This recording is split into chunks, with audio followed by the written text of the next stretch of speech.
Assalamualaikum warahmatullahi wabarakatuh. Selamat bertemu kembali para siswa sekalian dengan pembelajaran daring pada hari ini. Semoga kalian dalam keadaan sehat walafiat. Oke, kita lanjutkan pembicaraan kita pada beberapa waktu yang lalu, yaitu tentang gerak melingkar. Di pertemuan yang terdahulu kita sudah membicarakan tentang gerak melingkar beraturan. Maka pada saat ini kita akan melanjutkan dengan tema gerak melingkar berubah beraturan. Apa itu gerak melingkar berubah beraturan? Gerak melingkar berubah beraturan adalah gerak yang lintasannya berupa lingkaran, kemudian kecepatan sudutnya berubah secara teratur sehingga percepatan sudutnya tetap.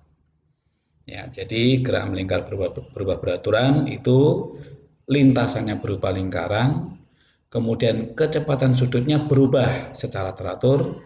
Namanya berubah itu bisa makin besar, bisa makin kecil, yang penting secara teratur, sehingga percepatan sudutnya tetap. Gerak melingkar berubah beraturan bisa dibedakan menjadi dua. Yang pertama adalah gerak melingkar dipercepat beraturan, dan yang kedua adalah gerak melingkar diperlambat beraturan. Gerak melingkar dipercepat itu cirinya adalah percepatan sudutnya positif. Gerak melingkar diperlambat beraturan cirinya percepatan sudutnya negatif. Oke, kita lanjutkan. Pada persamaan gerak lurus berubah beraturan dulu kita sudah mengenal persamaannya. Maka pada gerak melingkar berubah beraturan sesungguhnya persamaannya mirip. Hanya saja perhatikan, kalau gerak lurus kita mengenal posisi S, maka di gerak melingkar itu S-nya diganti posisi sudut theta. Kalau pada gerak lurus kemarin kita mengenal kecepatan atau lengkapnya adalah kecepatan linier, maka di gerak melingkar menjadi kecepatan sudut, simbolnya omega. Kalau pada gerak lurus kemarin kita mengenal percepatan atau lengkapnya percepatan linier, maka di gerak melingkar kita mengenal percepatan sudut, simbolnya alfa. Oke, kita perhatikan. Pada gerak lurus berubah beraturan, kita mengenal persamaan VT sama dengan V0 plus minus AT. V-nya kecepatan setelah detik, V0-nya kecepatan awal. A-nya percepatan. Maka pada gerak melingkar berubah beraturan menjadi V-nya menjadi omega. Omega T sama dengan omega 0 plus minus AT. Jadi kecepatan sudut setelah T detik sama dengan kecepatan sudut awal plus minus percepatan kali T-nya. Kalau gerak melingkarnya dipercepat, A-nya positif. Kalau gerak melingkar diperlambat, maka percepatan sudutnya ini negatif. Hubungan antara kecepatan linier dengan kecepatan sudut adalah V sama dengan omega kali R. Kemarin sudah di hubungan antar roda-roda. Ya. Kemudian yang kedua, kalau pada gerak lurus berubah beraturan, kita mengenal persamaan VT kuadrat sama dengan V0 kuadrat plus minus 2AS. Lagi-lagi hanya kita rubah simbolnya. V menjadi omega, ya. A menjadi alfa, S menjadi theta. Sehingga untuk GMPB persamaan ini menjadi omega T kuadrat sama dengan omega 0 kuadrat plus minus 2AS. Omega T sama tadi percepatan sudut setelah detik ke T. Omega 0 adalah percepatan sudut awal. A-nya, alfanya adalah percepatan sudut dan theta-nya adalah posisi sudut. Hubungan antara percepatan linier dengan percepatan sudut adalah A sama dengan alfa kali R. Boleh dirubah alfa sama dengan A per R. Kemudian yang ketiga, kalau pada gerak lurus berubah beraturan kita mengenal persamaan ST sama dengan V0T plus minus setengah AT kuadrat. Kembali S-nya dirubah menjadi theta pada GMPB, V0-nya pada GLBB, menjadi omega 0, dan A pada GLB pada GMB menjadi alfa. Sehingga persamaan ini menjadi theta sama dengan omega 0T plus minus setengah alfa T kuadrat. Theta posisi sudut dalam radian. Omega 0 kecepatan sudut awal dalam radian per sekon. Dan alfa adalah percepatan sudut dalam radian per sekon kuadrat. Nah, hubungan antara posisi dengan posisi sudut mirip hubungannya ini linear, maka posisi linear atau posisi linear sama dengan theta kali R, posisi sudut kali jari-jari. Itu kira-kira persamaan pada gerak melingkar berubah beraturan. Prinsipnya bentuknya sama dengan persamaan pada gerak lurus, hanya notasinya diganti. Oke, kita coba satu soal. Sebuah baling-baling yang pada mulanya diam berputar dengan percepatan sudut konstan 2 radian per sekon kuadrat.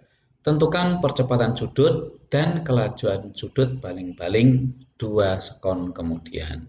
Nyatakan dalam radian dan sekon. Oke, dari soal ini kita analisa mula-mula diam. Kalau mula-mula diam berarti maksudnya adalah kecepatan sudutnya 0. Kemudian berputar dengan percepatan sudut konstan. Percepatan sudut berarti alfa. Alfanya 2 radian per sekon kuadrat. Tentukan percepatan sudut dan kelajuan sudut. Jadi yang tanya alfa dan omega. Kita lihat yang diketahui alfanya 2 radian per sekon kuadrat. Omega 0-nya 0 karena disebutkan mula-mula diam. Setelah T 2 sekon, berapakah percepatan sudutnya dan berapakah kecepatan sudut setelah 2 sekon? Ya, tentu untuk yang pertama, karena yang ditanya adalah percepatan sudut dan GMBB itu percepatan sudutnya tetap. Ya. Nah, GMBB itu percepatan sudutnya tetap. Maka percepatan sudut setelah 2 sekon nilainya sama dengan percepatan sudut awal, yaitu 2 radian per sekon kuadrat. Karena GMB tadi definisinya adalah percepatan sudutnya tetap. Selanjutnya untuk kecepatan sudut setelah T 2 sekon, omega T sama dengan omega 0 plus alfa kali T. Omega 0-nya 0, alfanya 2, T-nya 2, sehingga kecepatan sudut setelah detik adalah 2 radian per sekon. Oke, kita lanjutkan hubungan antar roda-roda. Ya, di mana hubungan antar roda-roda ini dibedakan menjadi 3. Yang pertama adalah 2 roda yang seporos, yang kedua 2 roda bersinggungan tepinya, dan yang ketiga 2 roda yang dihubungkan menggunakan sabuk atau menggunakan rantai. Untuk 2 roda yang seporos, ini prinsipnya kita lihat, jadi 2 roda besar dan kecil ini diklaim jadi satu. Contohnya misalnya antara gear dengan roda pada roda belakang sepeda kita. Nah, ini diklaim. Nah, kalau roda kecil berputar 1 putaran, maka roda besar juga berputar 1 putaran. Karena dia diklaim menjadi satu, sehingga yang sama adalah kecepatan sudutnya. Untuk roda-roda seporos yang sama adalah kecepatan sudutnya. Kalau kita ingin mengetahui besaran yang lain, misalnya kecepatan linearnya, maka kita ubah omega ini menjadi V per R, sehingga VA per RA sama dengan omega B per RB. Itu.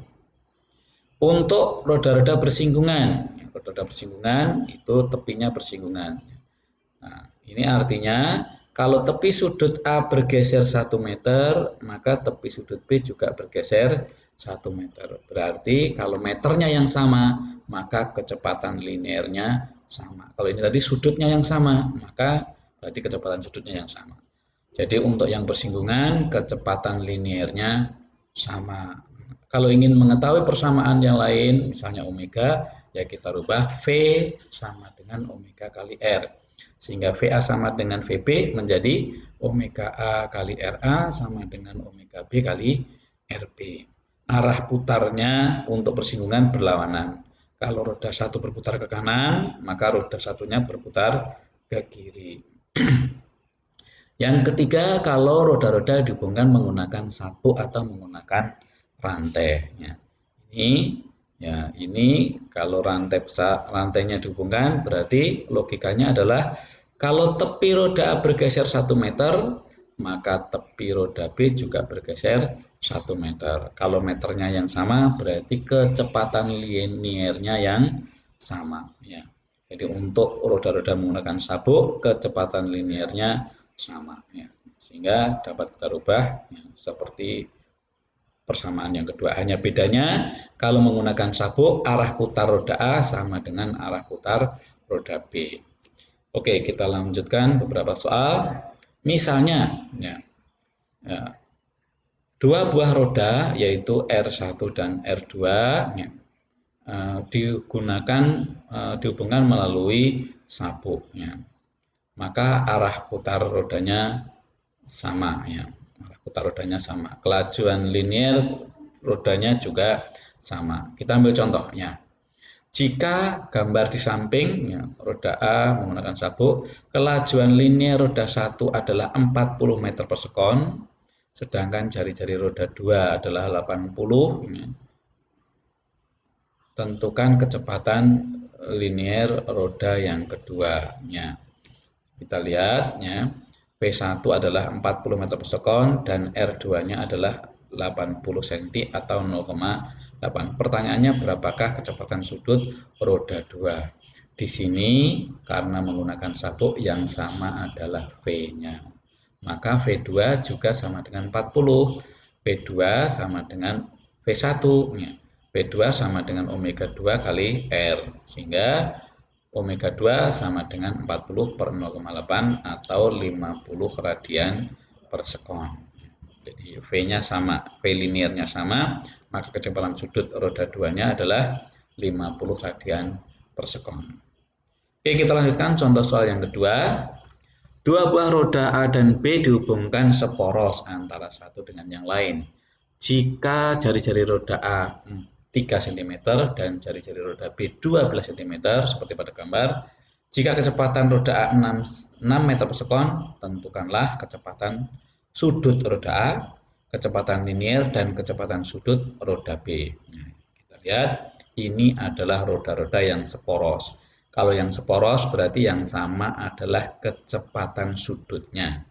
Yang diketahui adalah roda A jari-jarinya 3, roda B 12.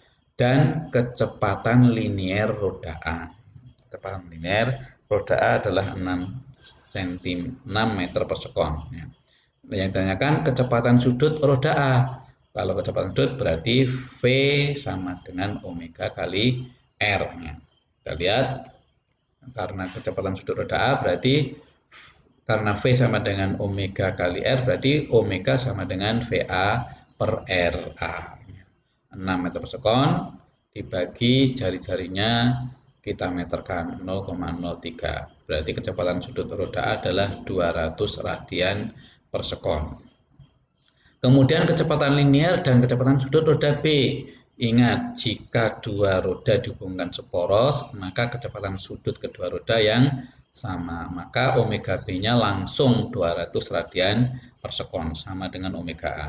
Nah, bagaimana kecepatan linier roda B-nya? Ya, VB sama dengan omega B kali RB. 200 kali jari-jarinya 12 cm kita meterkan 0,12 meter. Berarti kecepatan liniernya adalah 24 meter per sekon.